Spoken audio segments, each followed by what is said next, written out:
Hello everyone, আসসালামু আলাইকুম। সবাইকে আমার আরও একটি নতুন ব্লগ দেখার আমন্ত্রণ জানিয়ে শুরু করছি। সকাল থেকে ব্লগটা স্টার্ট করলাম। সবাইকে বাংলা নববর্ষের শুভেচ্ছা। আজকের ব্লগটা একটু বেশি লম্বা, যেহেতু সকাল থেকে রাত পর্যন্ত অনেক কাজ করেছি, প্রায় টুকটাক সব কিছুই শেয়ার করব। সেই কারণেই ব্লগটা একটু লম্বা। তো আশা করছি যে সবাই একটু ধৈর্য নিয়ে আমার ব্লগটা দেখবেন। আমাদের এখানে মানে স্পেনে বর্তমান যে ওয়েদারটা অনেক সুন্দর, ঠান্ডাও না গরমও না। প্রত্যেক দিন এত রোদ ওঠে, রোদটা দেখে একেবারে মনটা খুশি হয়ে যায়। আর রোদ উঠলে দেখা যায় যে কাজকর্ম করতে বা এমনিতেই শরীরটাও ভালো লাগে।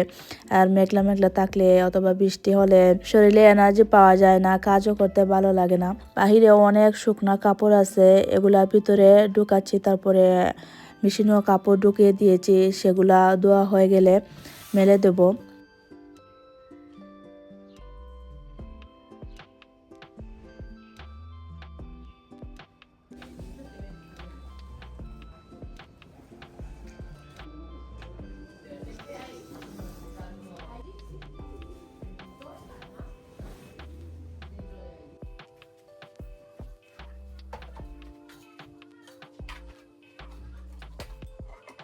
আজ হচ্ছে আমরিনের আব্বুর জন্মদিন, তারপরে পহেলা বৈশাখ, দুইটা খুশির দিন একসাথেই সেলিব্রেট করছি। আর ওনার ছুটি আছে, তাই একটু সুন্দর করেই হচ্ছে আজকের আয়োজনটা করব।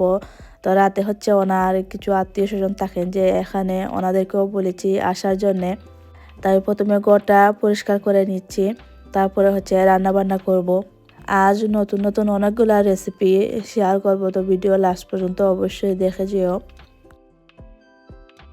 ড্রয়িং রুম পরিষ্কার করে নিয়েছি, আর আমার যে বেডরুম সেটা হচ্ছে পরে ক্লিন করব।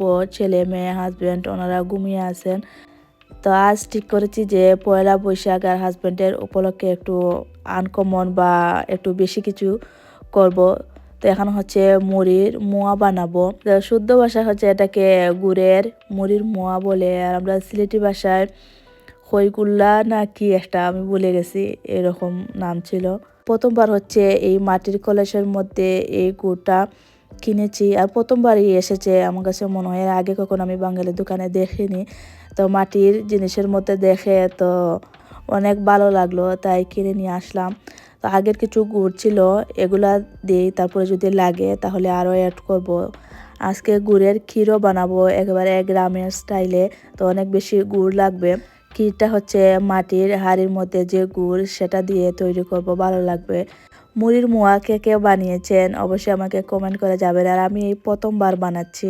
প্রথমে গুড়টাকে আমি 2 মিনিট জাল করে নিয়েছি, কিছুই অ্যাড করে নিই।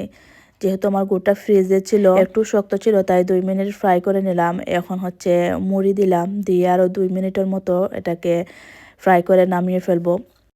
আমি মনে মনে ভাবছিলাম যে এটা তো বানানো খুবই সোজা, তাহলে আমরা বাহির থেকে কেন কিনে খাই। কিন্তু বানাতে গেলে দেখবে যে এটা কত বেশি প্যারা দেয়। আমি অর্ধেক বানিয়ে ছেলেকে খাওয়ানোর জন্য গিয়েছিলাম, ভেবেছিলাম যে পরে এসে করব, কিন্তু পরে এসে দেখি যে এটা ঠান্ডা হয়ে গেছে। তো কোনোভাবে এটাকে আর গুল্লা বানাতে পারছিলাম না, তো আবার গরম করলাম, কিন্তু তারপরেও হয়নি। তো অর্ধেক দিয়ে করেছি, আর অর্ধেক হচ্ছে নষ্ট হয়ে গেছে, তো এভাবেই রেখে দিয়েছি। তো যে জিনিস দেখতে বা বানাতে মনে হয় যে অনেক সোজা, সেটাই হচ্ছে অনেক বেশি কঠিন। ফার্স্ট টাইম বানিয়েছি, তো একটু ভুল হয়েছে। তোমার এই ভুল থেকে একটাই অ্যাডভাইস দিব যে মোয়া বানানোর সময় যখন গরম থাকে সেই অবস্থাতে ঝটপট বানিয়ে নিতে হয়, ঠান্ডা হয়ে গেলে এটা আর গুল্লা বানানো যায় না। এটা হচ্ছে নারকেল পিঠা, আমার হাজব্যান্ডের জন্য বানাচ্ছি, উনি নারকেল পিঠা অনেক বেশি পছন্দ করেন। এই নারকেলটা কুরসানোই ছিল, আমাদের এখানে ফ্রোজেন করা এইসব নারকেল কুরসানো পাওয়া যায়। তো আমি শুধু চিনি দিয়ে হচ্ছে মাখিয়ে আর এই তো করে নিয়েছি। তো এটা তো আর সবাই পারেন, সেই কারণে আর ভালো করে দেখাইনি। তো আমি বানিয়ে ফ্রিজে রেখে দিয়েছি। এখন হচ্ছে কেক বানাবো হাজব্যান্ডের বার্থডে উপলক্ষে। কেকটা একটু বড় হবে, রাতে প্রায় 10-15 জনের মতো মেহমান আসবেন, তো সবাইকে দিলে তো একটু বড় কেক লাগবে। তো আমি এখানে 8টা ডিম দিয়েছি আর 2 কাপ ময়দা অ্যাড করব। প্রথমে আমি হাজব্যান্ডকে বলেছিলাম যে ওনার বার্থডে উপলক্ষে বাহির থেকে সুন্দর একটা কেক অর্ডার করব, কিন্তু উনি রাজি হন না যে এই বুড়া বয়সে কিসের আবার বার্থডে। তো আমার মন তো আর মানছে না, তাই আমি বানিয়ে নিলাম। 2 কাপ ময়দা দিয়েছি, 1 কাপ তেল,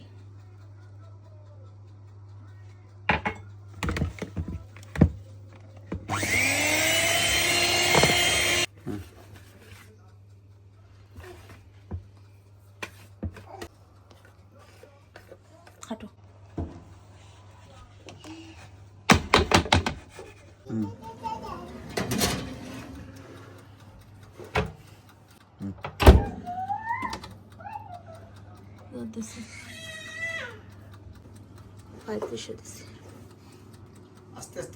এখন করব হচ্ছে বিরুন চাল দিয়ে ক্ষীর বা পায়েস।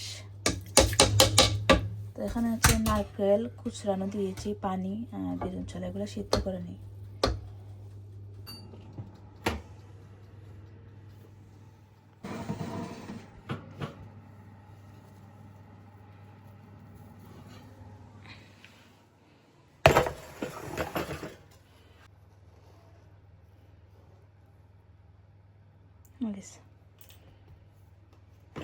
ছেলে মেয়ে ঘুম থেকে উঠে গেছে, ওদেরকে খাইয়ে আসলাম। এখন হচ্ছে আমি রুমটা ক্লিন করব। আমার এই কমলের কাভারটা ধুয়ে দিয়েছিলাম, এটা লাগিয়ে নিয়েছি। এটা লাগানো অনেক কষ্ট, আমার এত বিরক্ত লাগে। এই কমলের কাভারটা তো সাদা কালার, দেখা যায় যে 1 বা 1.5 মাস যেতে না যেতেই ছেলে মেয়ে এটা ময়লা করে ফেলে।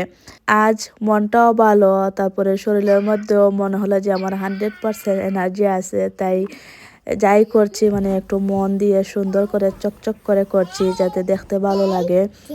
তো বেডটা হচ্ছে এই উপরের অংশ, তো একটু কি ডিজাইন দেওয়া, তো দেখা যায় যে পাথরের সাইডে একটু ধুলা জমে যায়, তো কয়েকদিন পর মুছে দিলে দেখতে সুন্দর লাগে।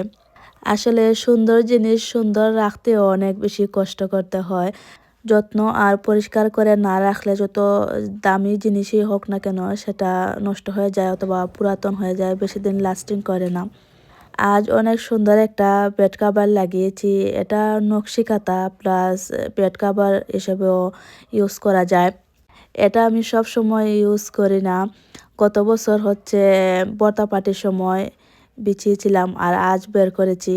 যেহেতু এগুলা আমাদের এখানে পাওয়া যায় না, আমি বাংলাদেশ থেকে কিনে এনেছি, তো রেগুলার ইউজ করলে এগুলো তো আর নষ্ট হয়ে যাবে। তো আমি হচ্ছে রেখে দিই, আর যখন বিশেষ কোনো অনুষ্ঠান বর্তা পার্টি এগুলাতে বের করি। এগুলা হচ্ছে আমাদের বাঙালির আবেগ বা ভালোবাসা। এই তো আমার বেড আর বেডরুমটা গুছানো হয়ে গেল, এখন ঝাড়ু দিয়ে মুছে দেব। কাল রাতে ঝাড়ু দিয়েছি, তারপরে এই যে ক্লিন করেছি, চিপা চাপা থেকে অনেক ময়লা বের হয়েছে। এই ঝাড়ুটা আমাকে অনেক বেশি হেল্প করে। এই যে বক্সের নিচ থেকে কি সুন্দর করে ময়লা বের করে আনলাম, কিন্তু এদেশের ঝাড়ু হচ্ছে শক্ত লাঠির মতো, এই ধরনের চিপা বা বক্সের ভিতরে ঢুকানো যায় না। ঘরদ্বার ক্লিন করতে একটু কষ্ট লাগে, কিন্তু পরিষ্কার করার পরে আলাদা একটা শান্তি লাগে যখন দেখি যে সব কিছু একেবারে নিট অ্যান্ড ক্লিন।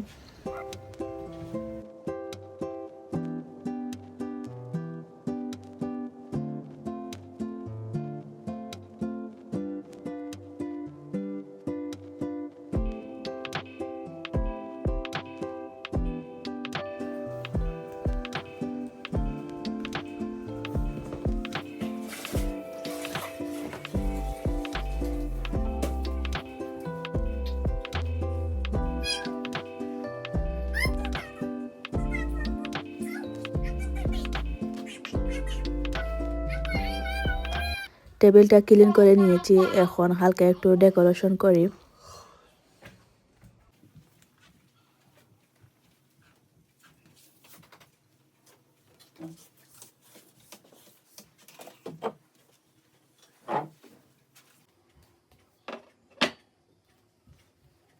বেশি ডেকোরেশন করিনি, সিম্পলের মধ্যে রেখেছি, যেহেতু অনেক ধরনের ভর্তা এখানে রাখবো, তো বেশি ডেকোরেশন করলে দেখা যাবে যে জায়গা হবে না। এই টুকটাক কাজ করতে করতে বিকাল হয়ে গিয়েছে, সব কিছু তো আর দেখানো যায় না। অফ ক্যামেরায় আরও অনেক কাজ করেছি।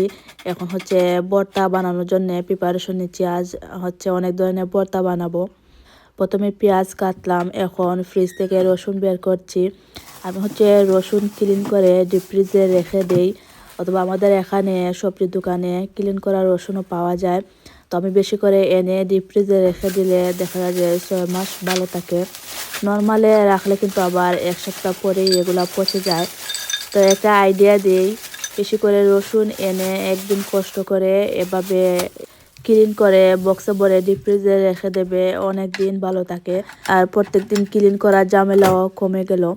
যেহেতু আজ অনেক ভর্তা বানাবো, বেশি করে পেঁয়াজ রসুন লাগবে। আর এই পেঁয়াজটা হচ্ছে আমাদের বাংলাদেশি ছোট ছোট পেঁয়াজ। ফ্রিজে মাছ ছিল না, তো হাজব্যান্ডকে বললাম মাছ আনার জন্যে। উনি একটা রৌ মাছ এনেছেন রেস্টুরেন্ট স্টাইল করে। মাছ রান্না করব না, ফ্রাই রাখবো, ভর্তার সাথে মাছ ফ্রাই ভালো লাগে। চাল সিদ্ধ করার পরে আমি ব্লেন্ডার করে নিয়েছি, এখন আরও বেশি করে পানি দিয়েছি আর অ্যাড করব গুড়। গুড়টা ভালো আছে, অনেক মিষ্টি, খেতেও অনেক মজা হয়েছে। যারা খেয়েছেন সবাই অনেক প্রশংসা করেছিলেন যে অনেক দিন পর গ্রামের স্টাইলে ক্ষীর খেয়েছেন। আচ্ছা আচ্ছা, একটু অন্য স্টাইলে আপনাদের সাথে ক্ষীরের রেসিপিটা শেয়ার করলাম। আর আমার আম্মা এভাবে রান্না করতেন, দুধ অ্যাড করতেন না। দুধ দিলে এটা পায়েস হয়ে যায়, আর দুধ ছাড়া এই যে চাল আর গুড় দিয়ে করলে এটা হচ্ছে ক্ষীর। আজকের ক্ষীরটা বিরুন চাল দিয়ে করেছি, সেই কারণে দেখতে এবং খেতে একেবারে পারফেক্ট হয়েছে। অন্য চাল দিয়ে করলে কিন্তু এত আটালো হয় না, টেস্টও পাওয়া যায় না। আসলে যে জিনিস দিয়ে যেটা খেতে ভালো লাগে সেটাই হচ্ছে মানায়। তো পেঁয়াজ রসুন কাটা হয়ে গেছে, এখানে অনেক ডাল ভিজিয়েছি। এটা হচ্ছে ভর্তা করব, আর এটা হচ্ছে পাতলা ডাল, আর নিচেরটা দিয়ে হচ্ছে পাকোড়া বানাবো। এখন এড করছি গরম মশলা। শুরুতে দিইনি কারণ চাল ব্লেন্ডার করেছি, সেই কারণে।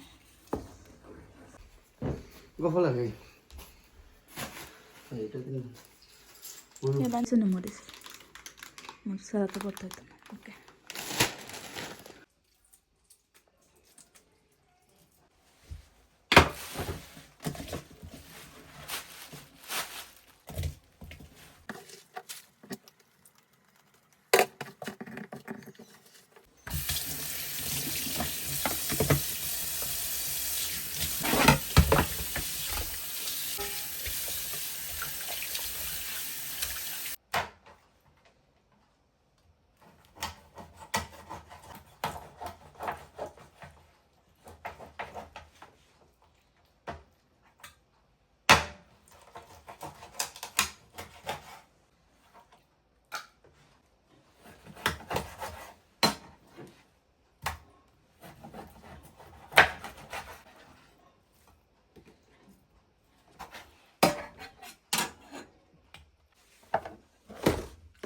ভালো করে ধুয়ে নিয়েছি, ফ্রাই করবো। লবণ আর হলুদ দিয়ে এয়ার ফ্রাই দিয়ে দিলে হয়ে যাবে।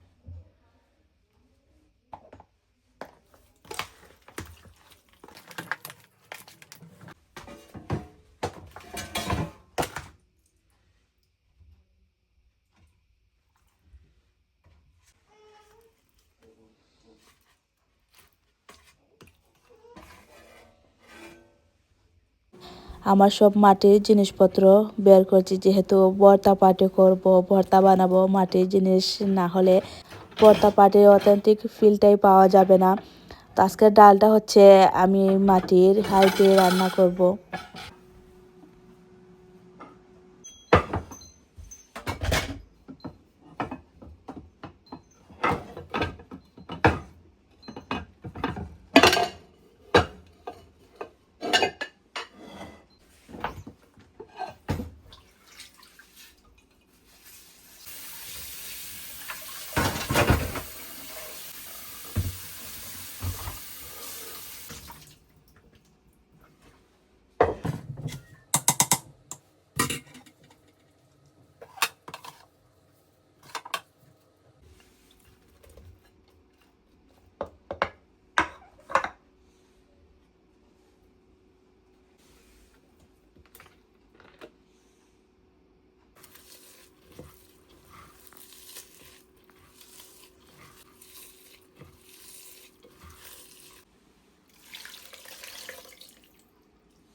লবণ আর হলুদ বেশি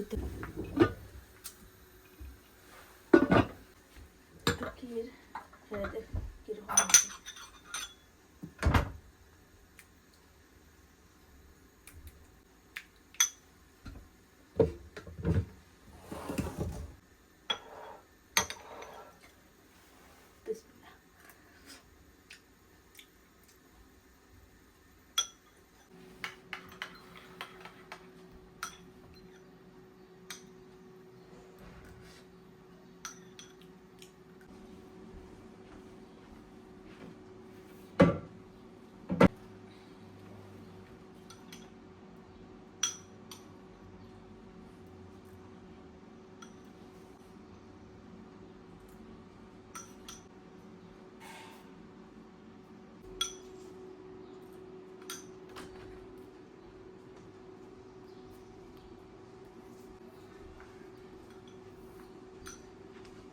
এখন এক এক করে ভর্তা বানাবো। তো প্রথমে পেঁয়াজ এগুলো ফ্রাই করে নিই।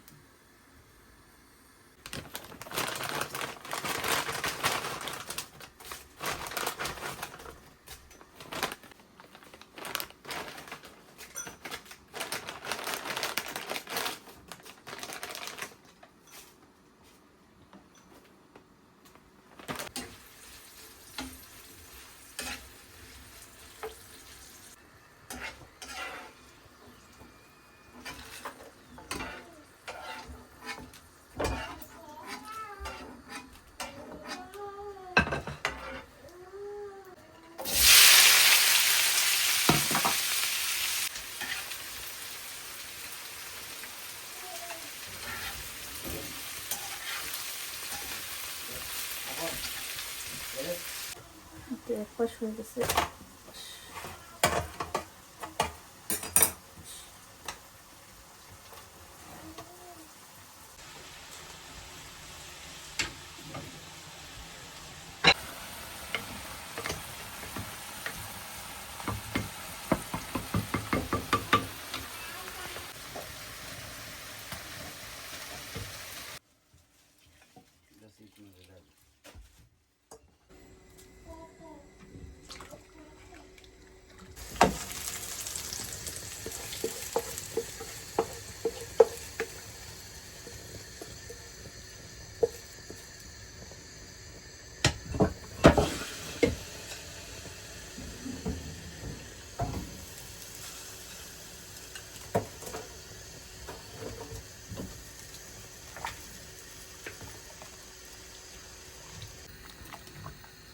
তাহলে বাগার দিয়ে দিয়েছে, অনেক সুন্দর মশমশে।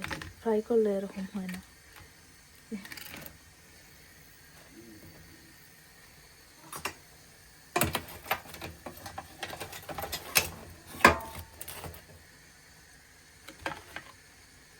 এগুলো দিয়ে দিই।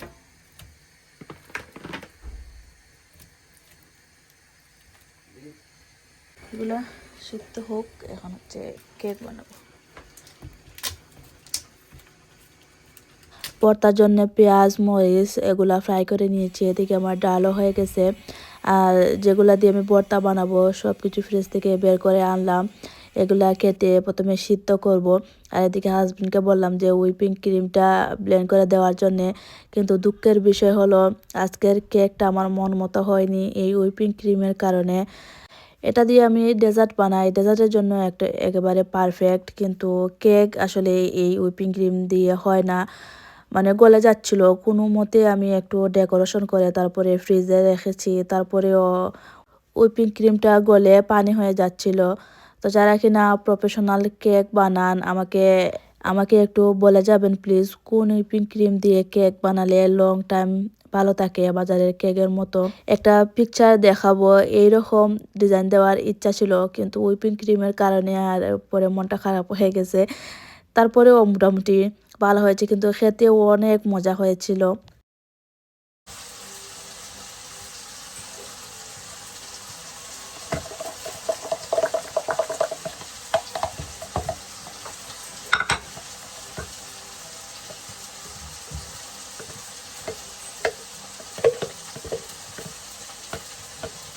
তো টমেটো ভর্তা 7 কাপ দিল চা বইলাম এখন খাই পাকোড়া করো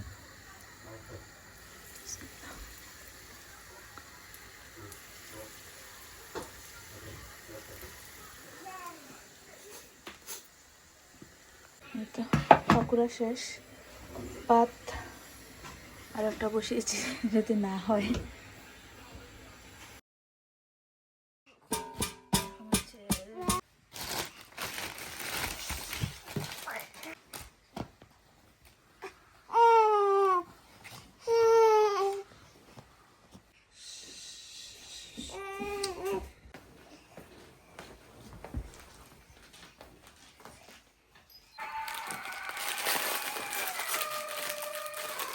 পয়লা বৈশাখ উপলক্ষে শাড়ি আর চুড়ি হাজব্যান্ড আমাকে কিনে দিয়েছিলেন গতকাল। তা আজ হচ্ছে শাড়িটা পরলাম আর চুড়ি পরবো। এটা হচ্ছে ভাইরাল কাশ্মীরি চুড়ি।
Ya tahu.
চশমা করে সুন্দর লাগে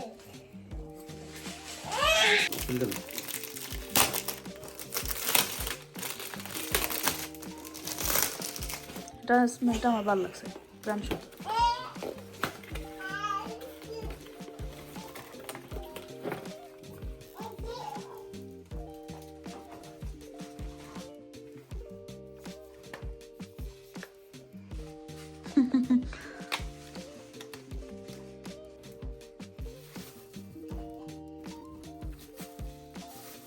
ওটা নাকি ওটা বলে আমি বানাইছি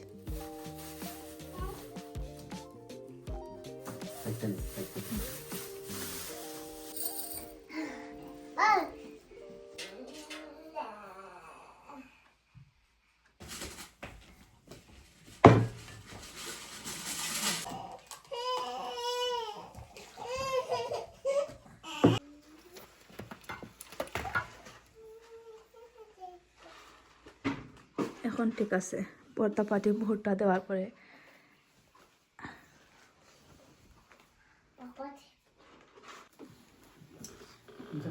আজকের মেহমানরা চলে আসছেন, এরা নতুন না পুরাতনই, সব সময় আসেন আমার বাসায়। তো এনারা হচ্ছেন সবাই আমার এই সম্পর্কে ভাই, সব সময় তো আসেন আমার বাসায়, সেই কারণে ওনাদের সাথে ফ্রি। তো ওনাদের হচ্ছে কয়েকটা পিকচার তুলে দিলাম আর আমিও এই ফাঁকে ভিডিও করে নিয়েছি। ওনারা আবার খাওয়ার পরে আমার জন্য দোয়া করেন যে আমার ভিডিও যেন ভাইরাল হয়। হ্যাপি বার্থডে টু ইউ জামাই, হ্যাপি বার্থডে টু ইউ। কেকটা 3 রঙিন, সুন্দর হয়েছে না? হুইপিং ক্রিম জনায় একটা ডেজার্ট।